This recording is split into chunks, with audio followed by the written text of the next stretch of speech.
So you literally grew up with somebody like you grew up with them in the family. It's showtime!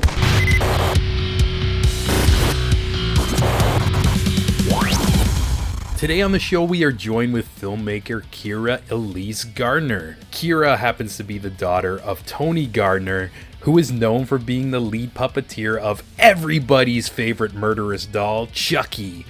And Kyra just released her brand new documentary titled Living with Chucky, which is now one of my favorite documentaries on a horror franchise that I've ever seen.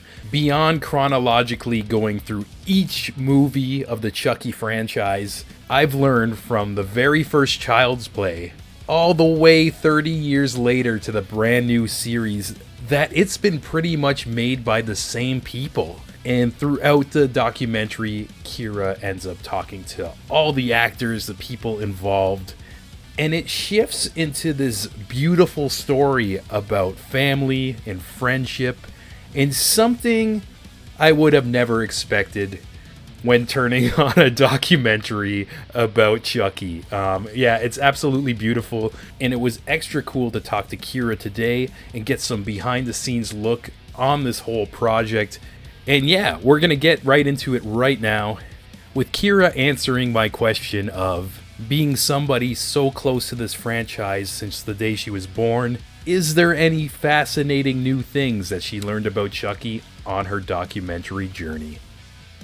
So many people had very similar stories, so to speak. Like, obviously that was my intention going into the documentary, but you never know the answers you're going to get until you get them. So to hear that Brad and Fiona had a very similar relationship to my dad and myself was really fascinating, as well as the way that everybody's childhoods really did include Chucky. My dad kind of gives Chucky dolls to some of the cast as the series goes on. So Jennifer's doll in the background of her interview, her Tiffany doll was from Seed, and my dad gave that to her. And Fiona's and her interview is from Curse that my dad gave her, and so on and so forth. And it's interesting with Fiona, they had a good guy doll in their home when she was a kid as well. And to hear how they would like incorporate him in Halloween, or Fiona also is born in October. I'm born in October. So Chucky was at her birthday parties, literally because her dad's Chucky, but Chucky was also at my birthday parties. And that was just shocking to think, like, I thought I had this very unique childhood, but I'm starting to realize as I meet these people, it's not as unique, and it's a shared experience, which I really loved.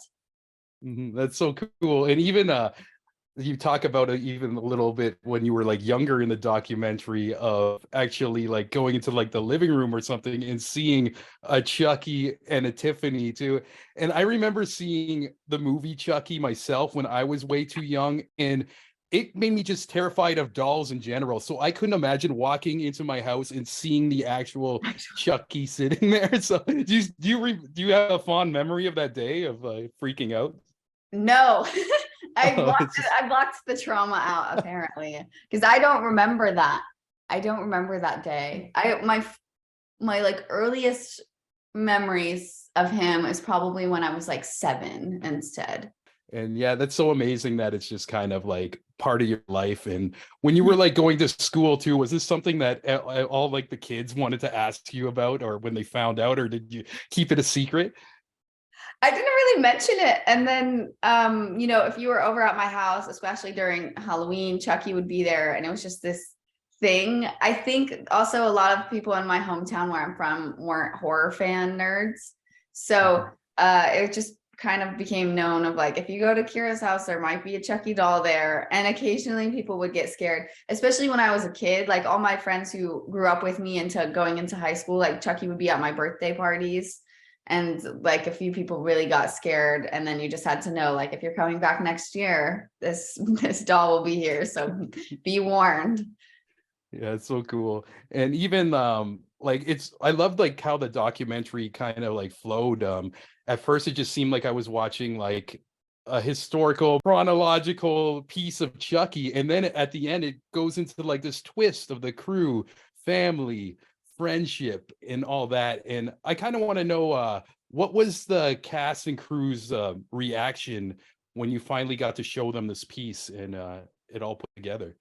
Christine and Alex were like the quickest to respond back and email me. And they were like, Kyra, I love this. Thank you so much. I think Alex was very thankful for it because it was like a piece of nostalgia and history that everybody could kind of look back at, even, however long in the future from now, could come back and watch everybody talk. I also think nobody expected everybody to talk so kindly of each other and say and like share the exact same similar stories. It was so funny. Even like months or years apart, other people would be telling the same story and recall it fondly and compliment the other person. So it was really funny. My dad really liked it.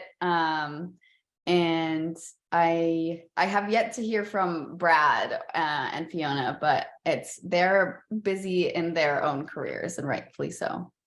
Yeah. And one thing that I found really fascinating too is just knowing the same people have worked on it since the beginning to even now with the series. That's very, very rare in a franchise. And even in my personal life, I've been part of a production crew for like 10 years with some of the same people.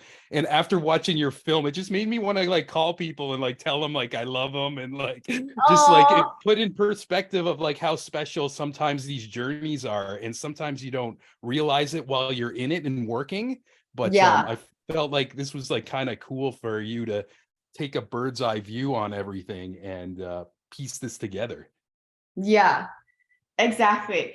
I have the same sentiment actually of after doing it. I like texted my own cinematographer that I worked with, and I was like, I love working with you so much. Thank you for everything and things like that. Like it really is, like they say in the documentary, like making art with someone is a bonding experience that's very unique, and like to consistently do that over the course of like 30 years now is so incredible and very rare. And exactly like I hope that I think when we were sitting down to do it, it was a moment for him to like reflect and be thankful and grateful and things like that, to realize like, oh yeah, not everybody gets to do this. Yeah, and even like I think a quote from your dad from the film too, it said he was mixing his home family with his work family, and that seemed like a very special moment for all of you as well. Yeah, it was cool because it always felt like something that was a separate entity from me and my childhood, because physically my dad would be in Romania and Canada. Nothing was ever shooting in LA. So it was just this thing where he'd be gone for several months at a time and I wouldn't see my dad. And because it's not like he's one of the actors and he's not in some scenes, like Chucky's there pretty much all the time. And if they're not shooting the actual scene, they're rehearsing or doing whatever they need to do. So my dad rarely could even come home for a weekend. So to be able to like see the people that are taking care of him and he's with while he's away, and become friends with them, was really this surreal, lovely moment of being like, oh my God, you guys are so awesome. No wonder it's like a second family. And final question for you. Do you plan on making any documentaries in the future? I shot and directed a making of the Foo Fighters movie, Studio 666. Cool. That came out. I didn't know that. That's amazing. Yes, I followed them for 2.5 years while they made that movie. So I would hope that it gets finally edited into a documentary, because it could be a documentary at this point. I have so much footage. So hopefully that turns out. But also I said I didn't want to do any more documentaries after this because they're their own beasts. But now that I have the process down under my belt, I have a few ideas that I might want to do in the fantasy horror world. Nice, nice. And obviously you were very close to this one, being connected with your family and everything. But I can even see you like you have like such a knack for like just I felt like the pacing of the film and everything. Even if Oh, you were in a producer role of maybe a Friday the 13th, a Jason or something like that, and work with other people who were like closer to it and kind of be like a consultant of like how to tell this story. that'd be cool. I would Yeah. love that. Yeah, and I'd love to see that, but I know we're running out of time. So I just want to say it's very nice to meet you. Love the film and hope you enjoy the rest of your media day. Oh, thank you so much. Thank you for the interview.